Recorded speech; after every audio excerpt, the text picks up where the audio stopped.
There's this bro called Josh Neighbors who does a podcast, well, used to, called Locked On Big 12. Right. I actually thought he did a good job. Mm-hmm. And then he dropped this fire-ass take on Twitter last night. Hey, everyone. Quick announcement. I will no longer be the host of the Locked On Big 12 podcast. That is because on Monday night, I did an instant reaction show to the comments from Bob Huggins on a Cincinnati radio station. I made the conscious decision to play Bob Huggins' comments in their entirety and also without censoring the slurs that he used. I did that because I thought it was important to play and get the full context of what he had said. I followed that up by saying I thought what he had said was abhorrent. I thought it was hateful. And also I had said that if I were the AD, I would have fired him and I would not want somebody like that espousing those views coaching my team. The folks at Locked On felt differently. They felt because I was willingly posting hate speech, which I did. I was not using the hate speech. I was obviously trying to combat it and say it's terrible and awful and should not happen. But to play it, to give the full context and give the folks a chance to hear it all, I did make the choice to play that. David Locke and company sent me an email this evening telling me that they were locking me out of the accounts. They're going to decide my future. I did not get a chance to speak to the decision makers. They did call me. I got to speak with David very quickly, make my pitch. The decision, though, had already been made. So it was a very difficult conversation. I understand they have their rules. I might disagree with them, but if there's a zero tolerance policy on hate speech, whether you are decrying it or you're using it, that is their prerogative because it's the Locked On podcast goes to various amounts of platforms. I thought I was using my platform to combat the hate speech, to say it's unacceptable, to play its entirety, to give the effect of, oh my God, that was reckless, careless, and hateful. And it did not matter to the folks at Locked On. So just want to say thank you to them for the opportunity. Over 600 episodes of Locked On Big 12. I've been working with them. Wow. Locked On Network. Yeah. Significant. Oh, small, no question. Small but mighty. Yeah. Yeah. Owned by Utah Jazz radio voice David Locke, or founded by, I don't know what the fucking thing is, but either way. Founded by David Locke, who clearly still is a manager. Josh mentioned him there. I do not know Josh. I reached out to him on Twitter last night just to say, hey, don't get discouraged. Keep going. I think he's a wildly talented cat. I've seen a couple of his shows. I think I understand both sides of this. If I'm Locked On, I'm firing him.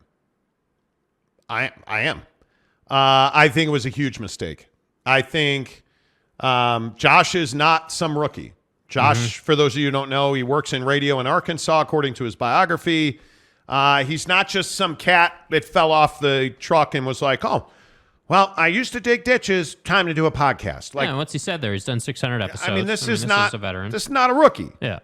You got it. And the funny thing is, to share with you real quick, this is about Bob Huggins, who was on a radio station in Cincinnati the other night, and he dropped 2 gay slurs and a Catholic slur. And people lost their ever-loving minds over it, as they should. I think on this show, we talked about the fact we believe Bobby Huggins should have been fired. Yeah, and we told you that, straight up, that was a very dangerous thing to be playing. Right? We chose not to play it on our show. Right. Now, we don't work for David Locke. We work for us. The Monties. But we have partners. We have, it's just something we would not do. But I've also been in the broadcast business for 35 years. Right. I have that advantage. But a guy like Josh, who's done 600 episodes, maybe maybe he didn't realize that. If I were Locked On, I would have fired him. Mm-hmm. They have partners, they have advertisers, they have platforms. They have responsibility. I understand why they did it. Not hearing him out was a mistake. Not letting him, before you made the decision, you should have called him and said, hey, man, we're pretty fired up over this. Can you just tell me what XYZ? Let him talk through it. How I would have handled it, personally, if I were David Locke and Locked On, I understand why you fired him. I need to know why Josh did it. Josh, did you think about this and say, well, you know what? I think people need to hear it raw and in its form. And did you ever consider bleeping out the slur? I need an answer to that question. Hey, did that ever cross your mind? Mm-hmm. And then I probably would have made a decision. If he'd have said, no, I never thought about it. No, I got to let you go. I got to let you go. Because I need I need people around me who can be like, yeah, probably should bleep that out. But you know what? I really want people to hear it in its raw sense. I'm not going to bleep it out.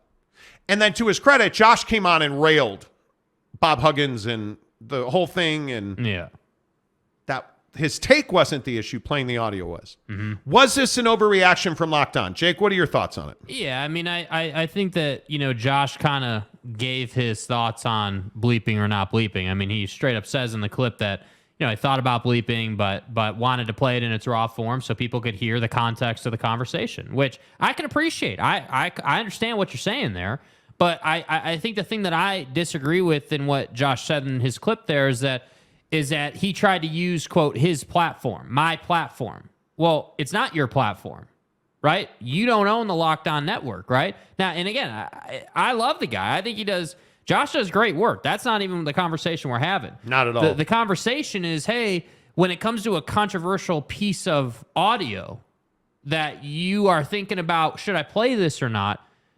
If you own the channel you're broadcasting on, yeah, sure, you can do whatever the hell you want, right? But sure, like there's no conversation. If you own it, if it's our channel, we're going to do what we want. But it's not your channel. That's right. It's Locked On's channel. That's and right. I think that's the crux of the conversation is that I think that we had a conversation yesterday, or what was this, Monday or Tuesday when Bob did this whole conversation we had about, hey, should we play this or not? Should we bleep it? And we decided not to play it just because you already knew what the guy said.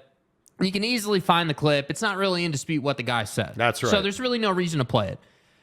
And I don't think that hiding behind the guise of, hey, like I played it in its raw form and I wasn't spreading hate speech because I was playing it to talk about it. Unfortunately, you were though, right? If you play it in its raw form on someone else's platform, you are spreading hate speech and you're doing it on someone else's platform. Correct. You just can't get away from that. Now, this doesn't make Josh some awful human being, right? Because Josh, like you said, went in and totally flamed Bob, which I obviously completely agree with, and I think most people do.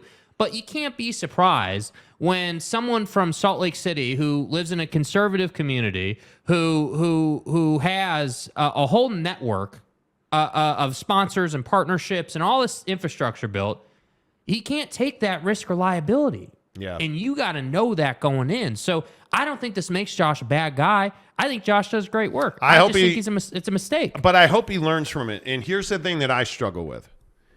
Everybody has a podcast. And it hurts us. Honest to goodness, stories like this are not good for our show.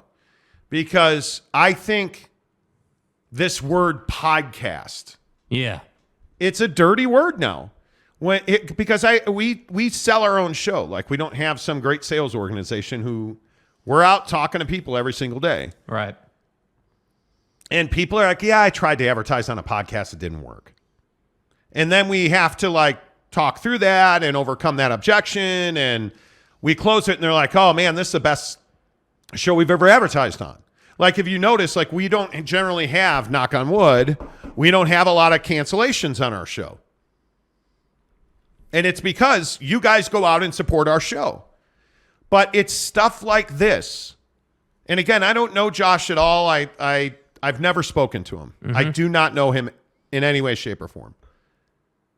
But the thing that I would say to Josh is you had to know better than this. You had to know better than this. And I don't think this is on David Locke. I don't. And I don't think that as if you want broadcasters or host is the word. I don't like broadcasters. I think that's live sports. You host a show, right? As host of a live streaming sports talk show, you have a responsibility to yourself, but also to your fellow hosts. Like if we went out and did some dumbass stuff on our show that had racial implications or had LGBTQ community implications, that would be a bad look for a lot of different shows, right? Like that would impact other people. Like if someone heard on our show, that impacts it. Like it all feeds together. And I think that and during the pandemic, everyone thought, oh my God, it's just a podcast. It's 2 mics and a mixer. Like, how hard can it be? And it's like, yeah, dude, it turns out it's actually a full-time job. And like, you actually have to know what the hell you're talking about. And I often feel like, and I don't know if this was Josh's, inclination when he decided to play this or not. I have no idea. But I feel like a lot of hosts want to play hero ball. They want to be like, oh, well, yeah, I'm going to play this clip in its raw form because I need people to understand the full context. No, what you need people to do is listen to you explain the full context. That's right. That's what you need people to do. That's right. I totally agree with that. Totally agree with that. Jeremy Callahan said, all Locked On did there is guarantee I don't watch their stuff anymore. I've heard that a lot. Well, okay, but at the same time, real quick, I don't know that it's fair to penalize the entire Locked On network and all the guys and gals who host shows on the Locked On network. Because I understand why they did this. Yeah. You played multiple gay slurs, like heinous slurs against the LGBT community and the Catholic Church. Yeah. This isn't just, the LGBT community. It was a slur against the Catholic Church. And you played it on your show that you don't own. You work on that show. And the one thing that you really pointed out in our pre-show meeting, we listened to this thing from Josh together today as we were planning to talk about this. He says, on my show. The problem is it's not your show. Yeah. And secondarily, if it is your show, you shouldn't have played it. Even more, you shouldn't have played it. Right. Because when you work as hard as a guy like David Locke worked to build this show and to build this platform, and you hand the keys to a guy like Josh put his business in danger. And when I say his, I mean David Locke's business and Josh's business. Yeah. Because I would hope, and again, not that we're like the best ever, we are, but not that we're the best ever, but I walked away from a really heavy income to make this my universe. I would never have played that tape on our show. Mm-hmm. Never. I would never have considered it. Cougar Track says that's wrong. Greg Romano says Josh is great and his employers made a mistake firing him. Lopes fan Gabe, Josh Neighbors equals new Monty Show Big 12 correspondent. Could be. Could be. He's got it. It's not like this was his only living, by the way. Yeah. So, Salty says, come on, David Locke, that's BS, bro. This is frickin' America. Well, but speech is not free. Yeah. Bob Huggins found that out for $1 million and he lost his contract. Again, you can say whatever the hell you want, but you're going to pay a price. Speech is not free in the world anywhere. Don't be fooled. Yeah. It's not free. Raider Mark, isn't the Utah Jazz play-by-play guy the owner of a Locked On podcast brand? He is. Michael Peck, not a fan of the Locked On network. Jeremy Callahan, Josh needs to get a hold of Pete Pardo. I don't know who that is. Jimmy, that sucks. Smart dude. Will miss the crossover show with Spencer. By the way, Jimmy also made another point earlier. Funny thing is, Bob Huggins kept his job and Josh Neighbors got fired. Funny how that works, isn't it? Right? See it all the time. See it all the time. And that's what I'm saying. I want to be really clear because I'm sure Josh will see this. We tweeted at him. He'll see it. I don't think that Josh is a bad guy. No. I think that he's a great guy who works his ass off. He did 600 episodes on the Locked On Network. Like, this isn't a question of whether he can do a good show. Clearly, the guy can do a good show. I just think it was a lapse in judgment that unfortunately cost him his job. But I'm not going to shy away from the fact that I agree with David Locke on this one. And with all due respect to David, I'm not David's biggest fan. But I agree with this decision. David, time and score, sir. Yeah. Please. Time and score. I agree with the decision. I do. Didn't Josh go to an Ivy League school? I have no idea. Jeremy Callahan, geez, even Catholics drop Catholic slurs. Trust me, I am one. I'm a recovering Catholic. Okay, but but again, we're not talking about what everyone else did. Everyone else wasn't hosting Locked On Big 12. Right? Correct. Like, that's the reality of it. Correct. I would agree with that. Jeremy Callahan, Josh got fired by Bob Huggins' comments, but Bob Huggins didn't get fired by Bob Huggins' comments. That's the truth. Bob Huggins gave up $1 million for Bob Huggins' comments. Mm-hmm. You know, there it is right there. Jimmy said, ironically, Huggins got to keep his job. Yeah. Michael Peck, be right back, guys. I need to go look up Huggins' interview. You don't. It's nasty. It's nasty, bro. Truck Stop Gumby, maybe John Neighbors and John Kurz can form a tag team and join the WWE. Who's John Kurz? Kurtz? Big 12 football guy, I believe. Is he really? Yeah, if memory serves. Okay. If you are in charge of anyone anywhere in an organization, you should be fired for what Huggins said. That's what I'm saying. Like, I don't even think it's questionable. No. If you are an organization that by your nature relies on outside relationships. Yeah. Like, can you imagine if we had said that on our show, like just in conversation? Oh, man. The way Bob said it. Are you kidding me? Like, I would pack my stuff after the show, man. First of all, I would never say that. yeah. But you can't say that stuff. Like, do you understand that and again, this is something that I hope Josh understands because now he's got a decision to make, right? Like, as a show that is owned and operated by the hosts, like our show is, do you understand the responsibility and the fine line you have to walk? Like, do you understand that if you were to roll out, what Bob Huggins said as an example, how many advertisers would probably not advertise with us anymore? My God. Do you understand that if that were to ever happen, like this show would be in trouble? Like, do you get that? Like, it's not like this is not a conversation about whether you should or should not have played the tape. In Josh's position, that tape should have never run on the air. That's right. Even in edited form. In our position, if we wanted to, we could have played it bleeped, but I felt like it was so heinous and he felt like it was so heinous, there was just no need to. And by the way, we never there's this thing called Twitter where you can go and find it if you And that's what we to. said. If you want to go hear it and you want to hear that, go knock yourself out. Yeah. We're not going to play it on our show. Salty, is there anything stopping Josh from rebranding for his own channel? I don't think so. He should. Yeah, there's not. Yeah. He should. And again, I should look at his bio. I'm pretty certain his bio says that he works in radio already. 1037 The Buzz. So there you go. But listen, I think that hopefully Josh learns from this. It's never fun when you get whacked. It's never fun to get fired. Yeah. I think we've all been there. Yeah, we have. It's not fun. Thank you, Aaron Wilson, who gifts a membership today. Thank you. Appreciate that. Aaron is always gifting memberships. Appreciate that, bro. Thank you. Jeremy, pretty sure Locked On didn't give Josh jack squat. Really, he can just start doing on his own exactly what he was doing. I mean, did you see the pimp Big 12 flag that Locked On hooked him up with for his show? I did see that. You guys don't need to get involved in culture wars. It's loser deal for sports guys. Well, I also think that the biggest issue is that everybody wants to say, well, Bob Huggins they're trying to silence Bob Huggins. No, nobody's trying to silence Bob Huggins.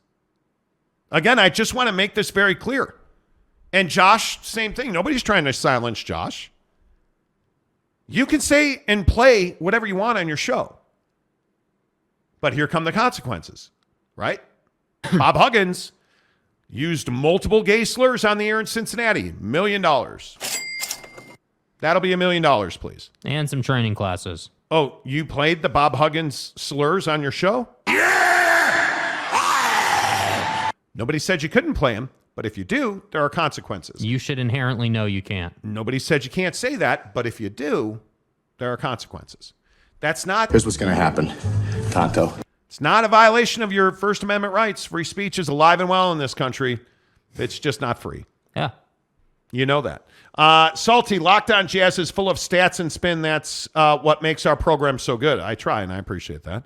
Michael Tamez, thank you, Nate Simons, for the gifts. Thank you, Nate. Kurt Myers, every day. Okay. Jeremy Callahan, yeah, but what about your disparaging comments about Mandalorian, Jedi, and the Hobbits? Well, listen, the Hobbits should shower. Dude, we almost made it the whole show. Almost. And then Truck Stop Gumby says, and the Baby Yoda. We almost made it. I actually put a picture of Baby Yoda in the exclusive members only group. I'm your father. Rowdy Every Point says First Amendment is totally dead. Not endorsing what Huggins said, just saying post 9/11 America is far worse than pre 9/11. Infowars.com. You know, Infowars.com. look, I don't understand why it's complicated. But it's not complicated. You can say whatever, quite literally whatever you want. Right, which is your First Amendment right. But this is the part everyone gets hooked up on. But be an adult and be prepared to deal with consequences. This guy, like again, we were talking about the advocates today. Yeah. And this road rage incident, did you guys see this? This dude got upset that a lady made a tight lane change in front of him, followed her off the freeway, yelled and screamed at her through a closed car window, and then pulled out a knife and slashed her paint. Well, it's a free country. You can do that. And she's free to call the cops and have you arrested because she got your license plate. Well said. Here come the consequences. You want to drop gay slurs? Here come the consequences. You want to be, like this is the Tucker Carlson argument. Yeah, that's a good example right there. Dude, Tucker Carlson. Great example. Nobody tried to silence Tucker Carlson. In fact, the problem is they should have tried to silence Tucker Carlson. Yeah, because it got him in a lot of trouble. Right? Unfortunately. And so, again, this isn't agree or disagree with what Tucker's saying. But what did Elon Musk do about it? Elon Musk has given Tucker Carlson a platform. Free speech. Now, are you making the same $30 million a year you were making at Fox? Who knows? We'll see.